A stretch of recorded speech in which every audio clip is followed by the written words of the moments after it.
Assalamualaikum warahmatullahi wabarakatuh. Perkenalkan, nama saya Marsha Sifa Arif dengan NIM 2248201113 dari kelas 5C Farmasi.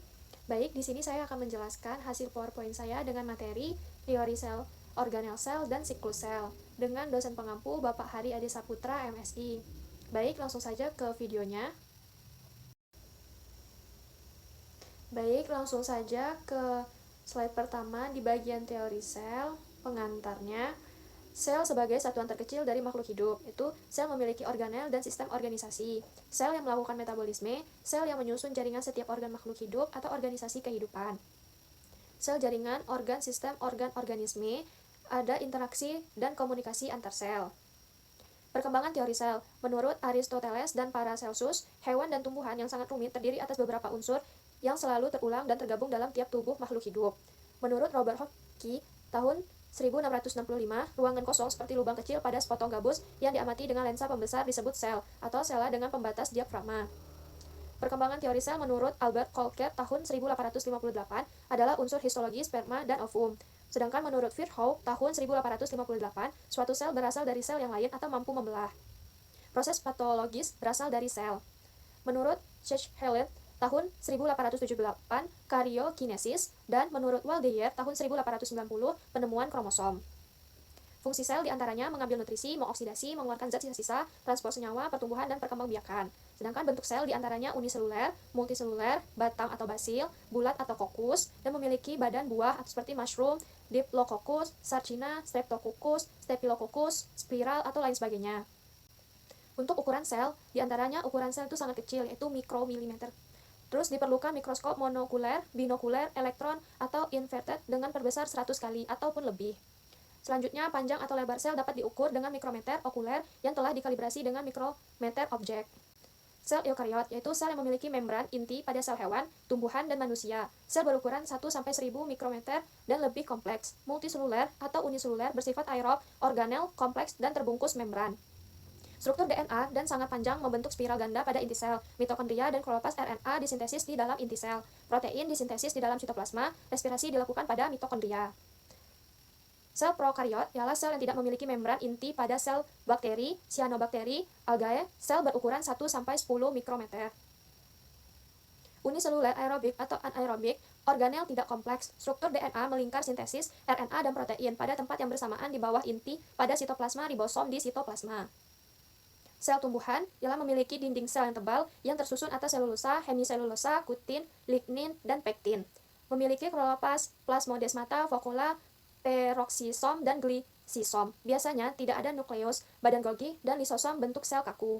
Sedangkan sel hewan memiliki dinding sel, vakuola, dan kloroplast terdapat nukleus, badan Golgi, setriol, dan lisosom, sitokinesis dengan invaginasi totipotensi lebih rendah dari sel tumbuhan.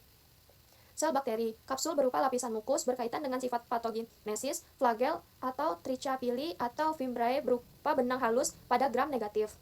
Dinding sel di antara kapsul dan sitoplasma bentuk sel tetap tidak memiliki vokula. Selanjutnya, bahan penyusun sel diantaranya ada air, karbohidrat, protein, lipid, asam nukleat, mineral, diantaranya kalsium, natrium, kalium, dan sulfur, termasuk makronutrien dan mikronutrien. Bahan tersebut juga terdapat pada protoplasma dan yang berada pada konsistensi sol dan gel dan berkaitan gerakan Brown. Baik, selanjutnya masuk ke materi yang kedua, yaitu organel sel yang bisa teman-teman lihat pada PowerPoint-nya. Di bagian struktur sel, inti sel atau nukleus diantaranya tempat kromosom dan biosintesis komponen di dalam sel, pusat reaksi kontrol aktivitas dan reproduksi sel, penentu pola aktivitas atau fungsi dan kerja sel, bentuk bulat atau spiral dan umumnya di tengah polinuklear dengan diameter 6-8 nanomilimeter. Memiliki membran inti atau tidak berpori, memiliki nukleoplasma atau karyolipi kental dan nukleus lebih padat yang tidak terbungkus membran. Protoplasma, di bagian sitoplasmanya, seluruh area antar nukleus dan membran plasma yang penuh dengan organel terspesialisasi, diantaranya terdiri atas ektoplasma atau lebih kental dan banyak granul, dan endoplasma atau sedikit granul. Mengandung senyawa organik hasil metabolisme dan organel, komponennya 75-85% air, 10-20% protein, 2-3% lipid, 1% karbohidrat, dan 1% senyawa anorganik. Protein membentuk filamen sitoskeleton selain mikrotubula, mikrofilamen, mikrorabecula, dan filamen intermedia. Mikrotubula terdiri atas tubulin A dan B. Di antaranya terjadi glikolisis, hidrolisis, dan proses lainnya. Lanjut bagian protoplasma di bagian fokula, berisi cairan sel. Setiap fokula dibungkus membran tonoplas yang memisahkan sitoplasma dengan cairan fokula, memiliki kemampuan untuk mengakumulasi substansi dan transport aktif spesifik dengan enzim. Fungsi sebagai tempat penyimpanan unsur atau senyawa yang diekspresikan oleh sitoplasma yang dapat berupa cadangan makanan. Baik, lanjut di bagian mitokondria, tempat oksidasi substrat, sintesis ATP, dan tempat awal sintesis Korea sekresi enzim, misalnya sitokrom oksidase dan ATP-AC.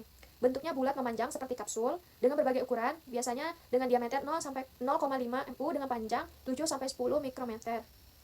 Jumlahnya tergantung kondisi dan jenis sel. Membran ganda, membran dalam membentuk crestae atau enzim oksidase. Bagian dalam adalah matriks penting dalam siklus asam sitrat atau respirasi. Memiliki enzim TCA kecuali flavoprotein suksinat dehidrogenase. Selanjutnya ribosom.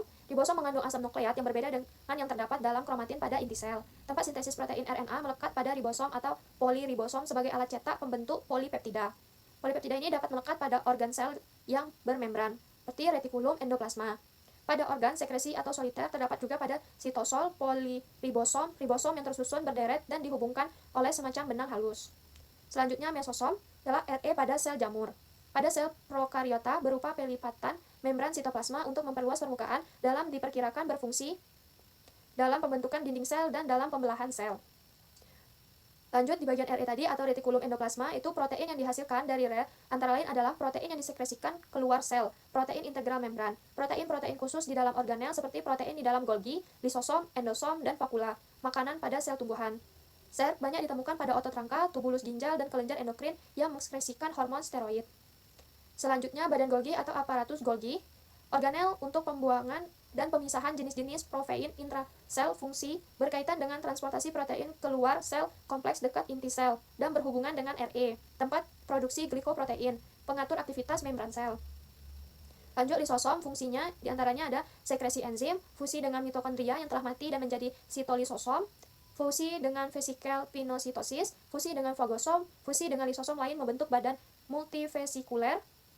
Kloroplasma sebagai tempat fotosintesis, plastida berwarna yaitu karomatopora atau kloroplas klorofil hijau dan kloroplas xanthophi atau kuning dan antosianin atau orange.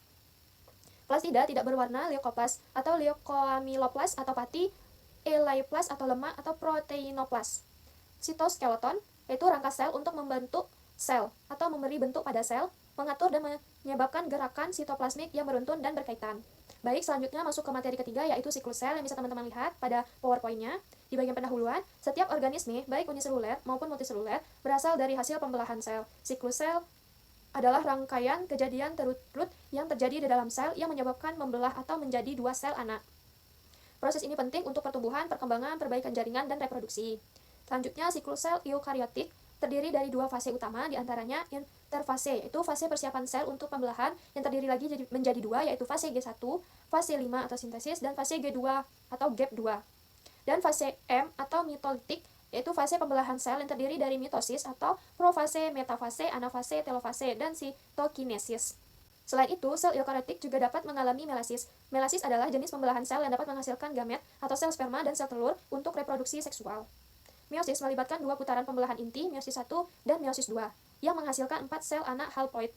Selanjutnya di bagian apoptosis. Apoptosis adalah kematian sel terprogram yang merupakan bagian normal dari perkembangan dan pemeliharaan organisme sel yang rusak atau tidak dibutuhkan yang mengalami apoptosis untuk mencegah kerusakan lebih lanjut.